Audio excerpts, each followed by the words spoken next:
Hello, I've got something a bit different to show you guys today. What we have here is a vintage heater fan. This is something I found at a restore in another city about a month ago. It was for $5.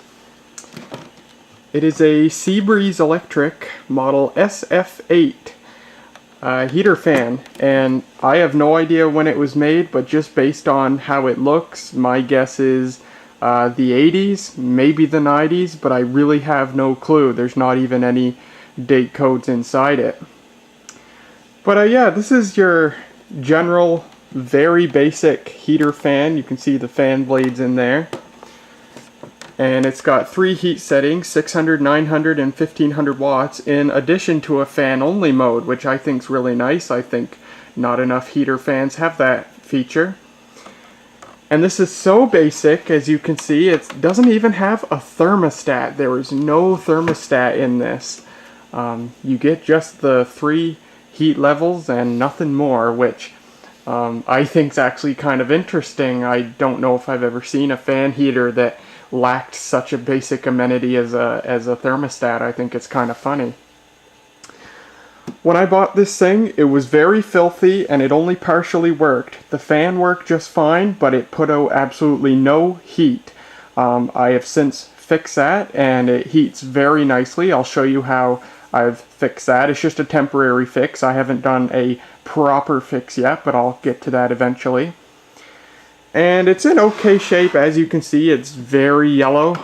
I do not think it was originally supposed to be that way. I believe it was originally supposed to be white. So yeah, very yellow. The plastic stained a bit, and the plastic's a bit warped in some places, and I can tell you why in a moment. A couple slats missing in the front grill. That's not a big deal. Go around the back, a couple slats missing in the back grill. I think I know how I can patch both of these gaps up. What I'm thinking I'll probably be able to do at some point is take a soldering iron and take some zip ties, cut the zip ties to size, and use the soldering iron to melt the zip tie into the plastic and just mold them together and make new slats out of zip ties. That's something a friend of mine showed me at school. That I think I can do. There's some marker written up here, 589. I don't know if that could be a date code, 1989. I have no clue. For reasons which I'll show you later, it is literally quite impossible to date this thing because, as it turns out, Seabreeze is one of those companies that makes the same product for literally decades. And so this could be from any decade because they rarely update their products or release new products. Kind of cool. There's the back of the unit. As you can see, more warped plastic. You can probably already guess what happened, but I'll get to that in a moment. And you can see right here, there's a switch that says OSC, oscillator, but it's missing. There's nothing there. It's just a hole. So Seabreeze sold another version of this fan, of this heater fan, that had louvers built into the front grill that could automatically sweep side to side as it was running, probably driven by a small synchronous motor. And so they sold a version of this with that functionality. This one doesn't have it. So they just use the same mold, but there's no switch there. It says patented, other patents pending. And it was very filthy. I've done my best to clean it up, cleaned between all the slats. Now the bottom's where it gets a little bit interesting. I'll show you the bottom here. More warped plastic, but here we see model SF8 air heater, 120 volts, 60 hertz, 1500 watts, 12.5 amps, Seabreeze Electric Corporation, Toronto, Ontario, Canada. This thing was actually made in Canada. It's true. It doesn't explicitly say made in Canada, but I do know that Seabreeze Electric, which is a company that still exists, they make all of their products in Canada. Some of the components are foreign sourced, but others are locally made, and it is locally assembled in Canada. So this is a Canadian-built product, which I think is really cool. Now, on to what's with the warped plastic. Well, that actually ties in with why it wasn't heating. This heater, at some point in its life, suffered an event that blew the thermal fuse. There's a thermal safety fuse in series with the heating coil.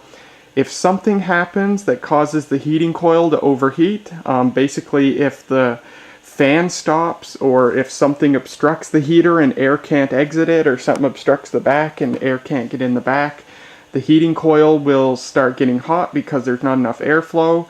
It'll begin to overheat, and that thermal fuse will blow, save what would very likely become a fire. So this thing suffered an event which blew the thermal fuse, and as you can see, this warped plastic here, my guess is what happened is the heater got knocked over and fell on its face. There's no tilt sensor built into this, which I can't believe, because I have a fan heater from 1968. There's a video of it on my channel, 1968, and it has a tilt sensor built into it, so I can't believe this Seabreeze didn't build one into this unit. But my guess is it fell on its face. Things got very hot, heat rises, and so that caused the rear grill here to become deformed in the corners. So you can see that one's warped, that one's warped, and it got warped right here. And then thankfully the thermal fuse blew and the heating coil became open circuit and it stopped heating. Thank God, because like I said, this would have most certainly have been a fire. Because this is made of plastic, and I hate heaters made of plastic. I think they're the worst idea ever, but I get why they're made of plastic. The reason heaters are made of plastic is because plastic doesn't hold heat as much as metal, so a metal heater, the actual metal body of the heater will become hot as it runs, but that doesn't happen with plastic heaters, and that's why consumer fan heaters are made of plastic. But I still think it's a horrible idea because plastic is flammable. Now, obviously they've used a flame retardant in this plastic, that's why it's turned yellow over time. But still, I think it's a horrible idea. I don't think any heaters should be made out of plastic. But what can you do? Except, I guess, try and urge people to buy metal heaters. You can buy them. They're a bit more expensive and a bit uglier, but I think the safety factor alone is more than worth it. But yeah, this thing suffered an event that blew the thermal fuse. What I've done so far is I've removed the thermal fuse. I know how to replace it. I know what to buy. Unfortunately, the old thermal fuse did not have a temperature rating on it, or if it did, it's just unreadable now. So I just gotta buy one of what I think is a reasonable temperature rating and put it in there. In the meantime, I've actually bridged it with a piece of wire. I put in some 90°C rated wire, routed it so it's as far away from the heating coil as possible. And that's what I've done so far. I've only done that for testing purposes. I'm not going to keep it that way or use this heater while that wire is in place. That would be a very dangerous thing to do. Not only because there is now no thermal protection on this thing, but also because I don't know if this is really going to happen, but I'm kind of scared that if I run this thing long enough on, say, the 1500 watt setting, the solder might melt and that heater's going to become or that wire rather is going to become disconnected. And when that happens, when a wire disconnects while it's got 12.5 amps running through it, there's going to be quite a spark show. So I really don't want that to happen. So it's just a temporary fix so that I could make sure the heating coil does work, and indeed it works perfectly. There was no internal damage to any of the components of this heater as a result of whatever happened to it. Everything inside is just fine. There's just some warped plastic on the outside. So let me show you it working. Like I said, I like this thing because it's, you know, sort of retro looking. It's got the two blade metal fan and the boxy shape. fan heaters you buy now, they make them all curvy and stuff, and they just don't look very good. This thing I think looks nice. I like the utilitarian look. But I'll turn it on here. I'll just put it on the fan mode.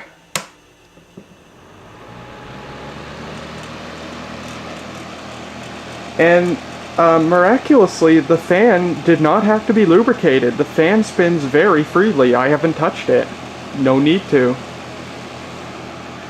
It blows a reasonable amount of air. You can just, it's not the most efficient fan. You can just feel a gentle breeze from this far away. But it works. I put on the first heat mode.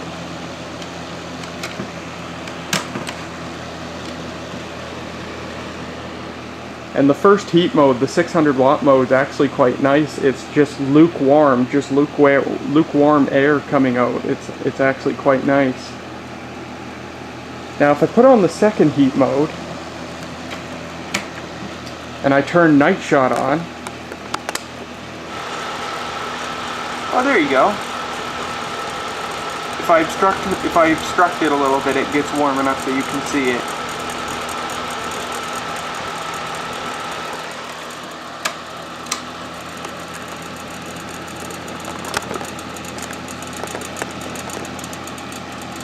Fan rattles a little bit, but not too bad.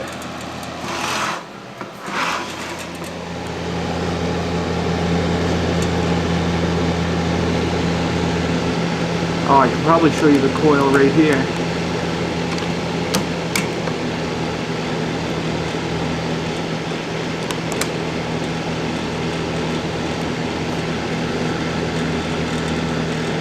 Yeah, there it is.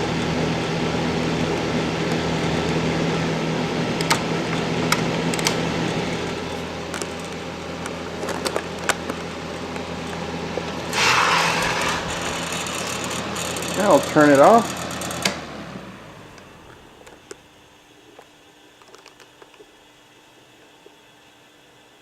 And you can see it's got a nice spin down. It's for being very thin metal blades, it's got a nice spin down. No need to lubricate it all. Very nice. Something else I want to show that I think is kind of interesting is that the cord is not made of plastic. It's actually a rubber cord, which I don't think I've ever seen before. It's an actual rubber cord, and the cord itself was made in Canada. So that's very interesting. I don't know if they've used a rubber cord because of its temperature resistance. Other fan heaters I've seen, they just use a normal plastic cord. But maybe Seabreeze just uses what's available locally in Canada, and this is what it happens to be. But yeah, rubber cord, I think that's kind of cool. Well, now I think I'll take the front faceplate off, show you the inside. This black faceplate comes off as a whole, and you do that by removing four screws. So let me do that and then we'll come back.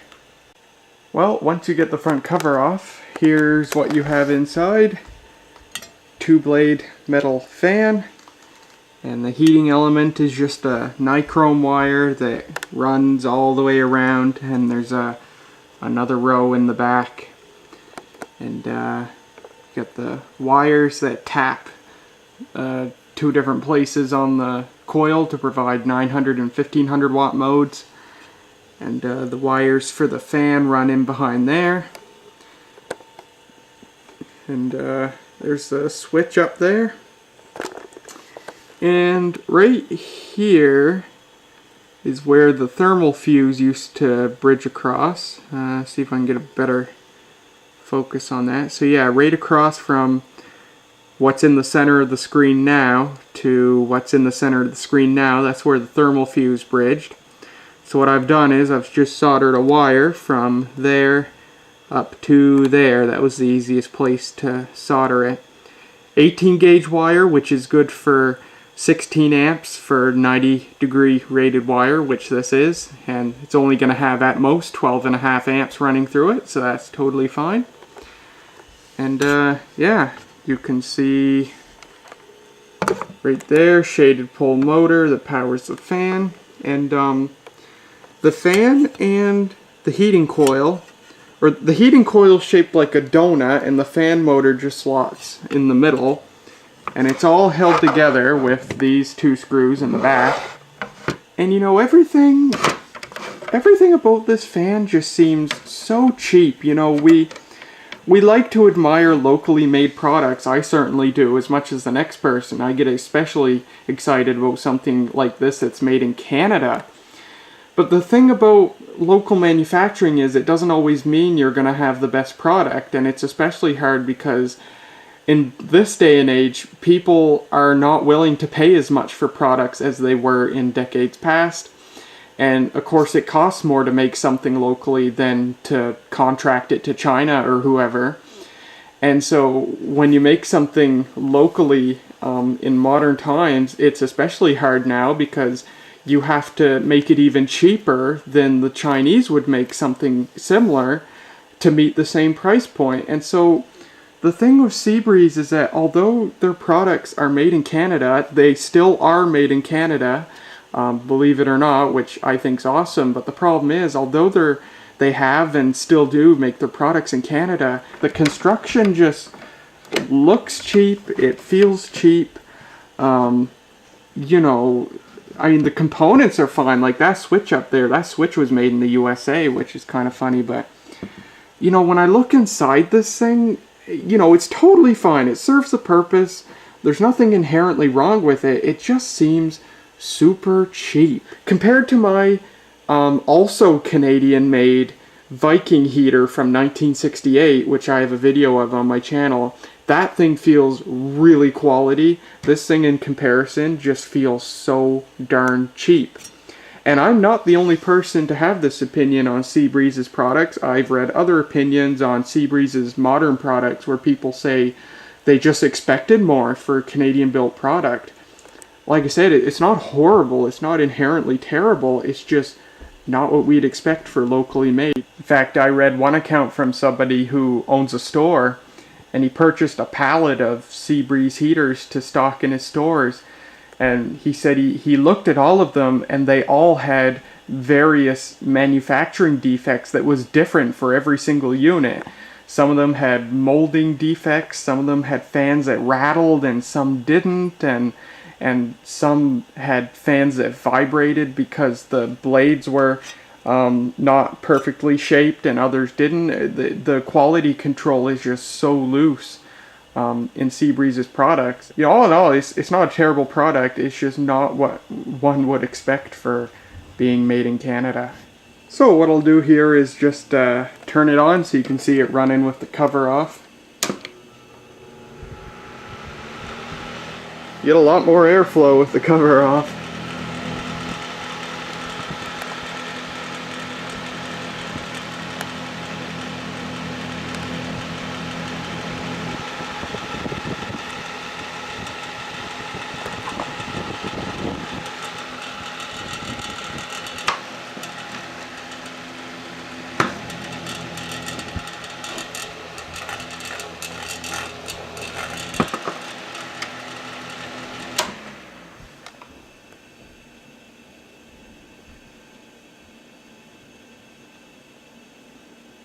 So there's that. Interestingly, the front cover, which kind of neat, it has this round baffle on it that the fan sits inside to, I guess, help direct the airflow.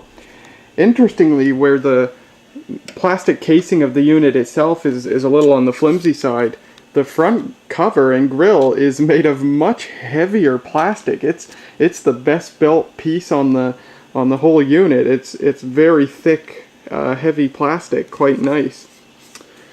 So what I'll do is I'll put this thing back together, and then what we'll do is we'll take a look at Seabreeze's website, which has some interesting stuff on it, and see what their other products offer. Well, we're now on Seabreeze's website, seabreeze.ca, and when you go to seabreeze.ca, you're greeted with a website that looks like it's from 2001. And the reason I know it looks like it's from 2001 is because if you go to the very first version of Seabreeze's website via the Internet Archive from 2001, it's literally exactly the same. This is the launch version of Seabreeze's website from March 1st, 2001. and they've never ever changed it.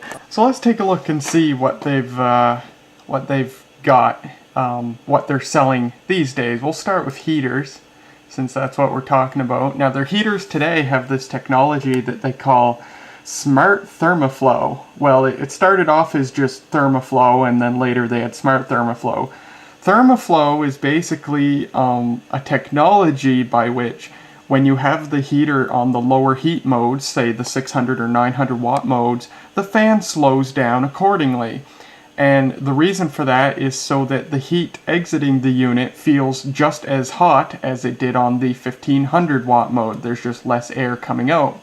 Because apparently Seabreeze's engineers determined that people ran their heaters on the 1500 watt mode because the air coming out on the 600 or 900 watt modes was a little on the cool side. I think I said that my unit on the 600 watt mode is just lukewarm air, and people didn't like that, so they kept it on the 1500 watt mode.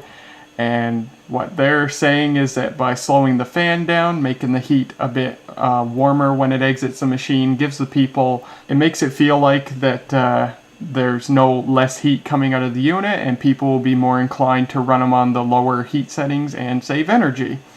So that's what they're touting here. But man, this website is so old. Look at how skinny it is, meant for like a 800 by 600 display or something like that.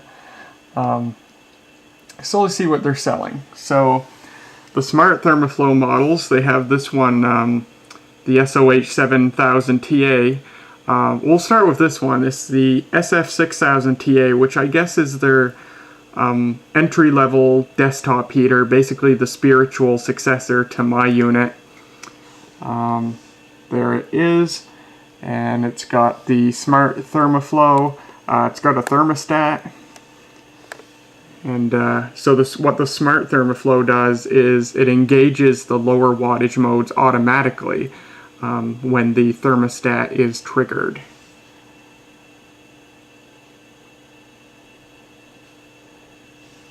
They've got some arbitrary charts here.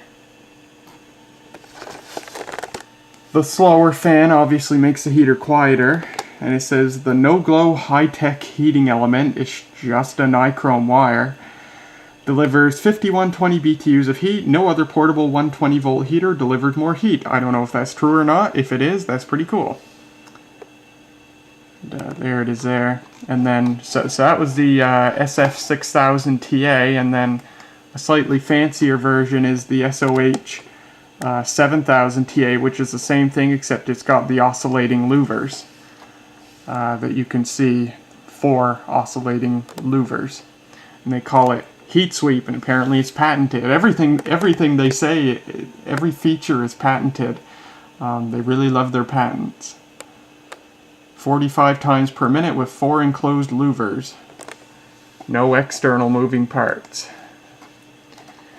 And then they've got the ones that are meant for hanging on a wall, called off the wall. Here's a little old school looking one, the SF12. This is probably one they've sold for years or decades maybe, or an updated version anyway. It's got the Smart Thermoflow, and there you can see it's got the thermostat, and it's got the, I guess that's just an on-off switch, so it engages the thermoflow automatically.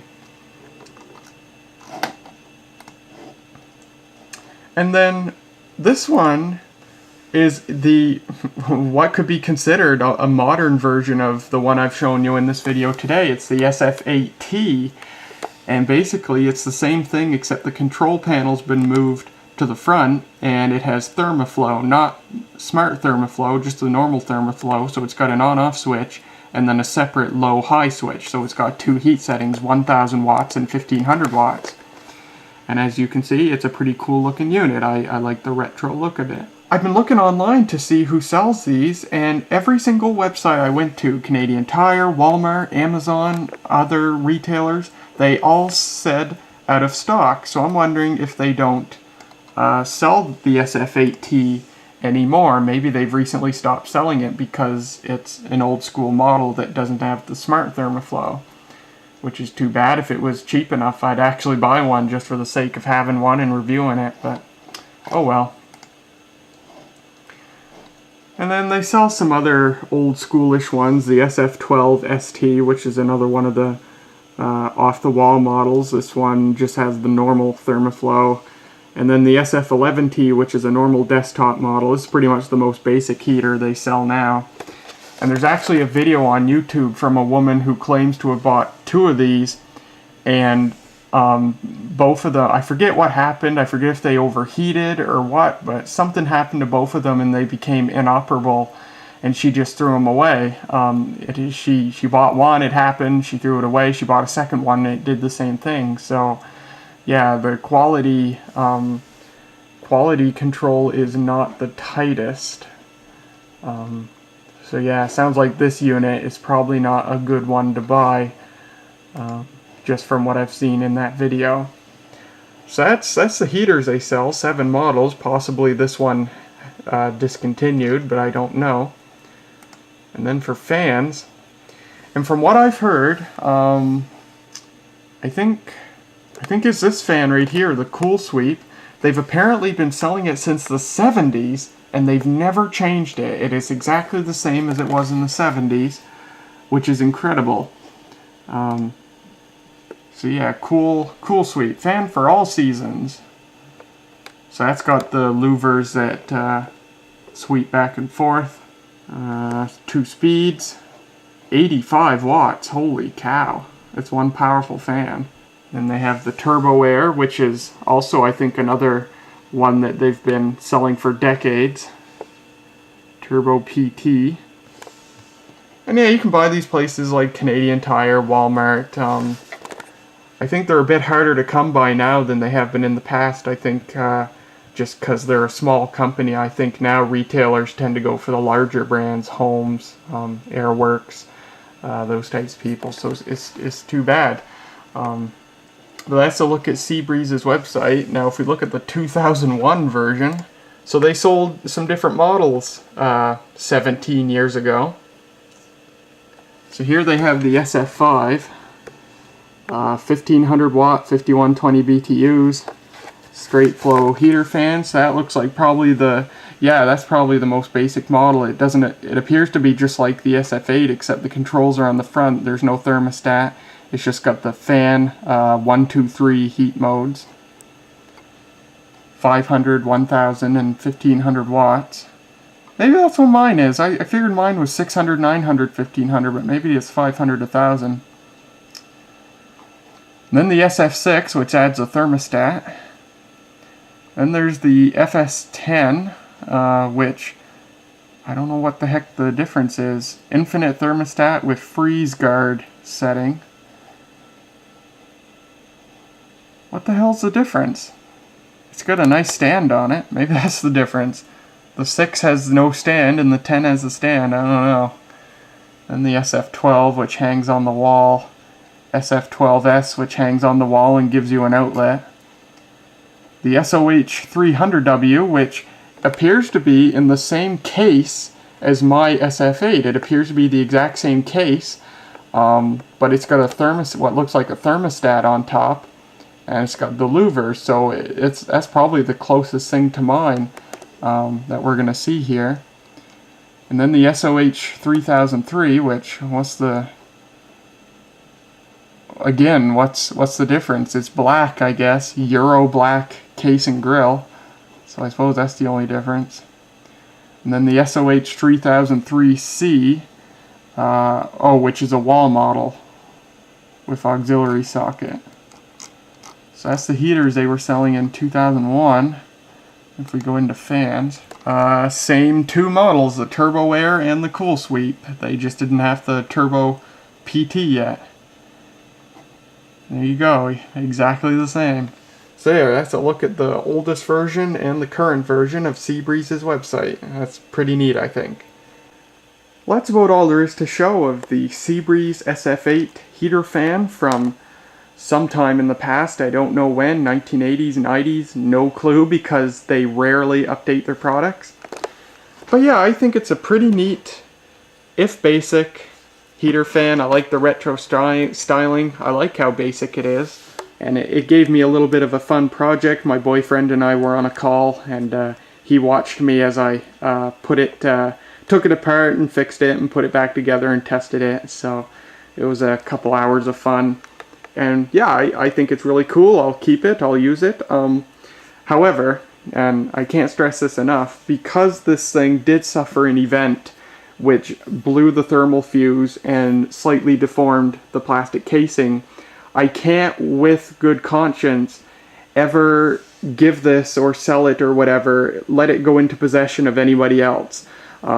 It would not be responsible of me to do that, and likewise, it would not be responsible of me to run this unattended under my own care. I can't with good conscience do that ever again just because this thing you know, has suffered an event which damaged it in some way. So this is something that I'll keep, and if I ever decide I don't want it anymore, I'm just gonna throw it away. That's what a normal person should have done when the thermal fuse blew. Instead, they donated it to a thrift store for some schmuck to spend $5 on, but I'm glad I did. But yeah, I'll only ever run it in my attendance. I'm never gonna let it go into someone else's hands. It just wouldn't be responsible of me to do that. But it works, and I'm glad I have it, and there's a look at it. So hope you guys enjoyed, and I'll see you in the next video.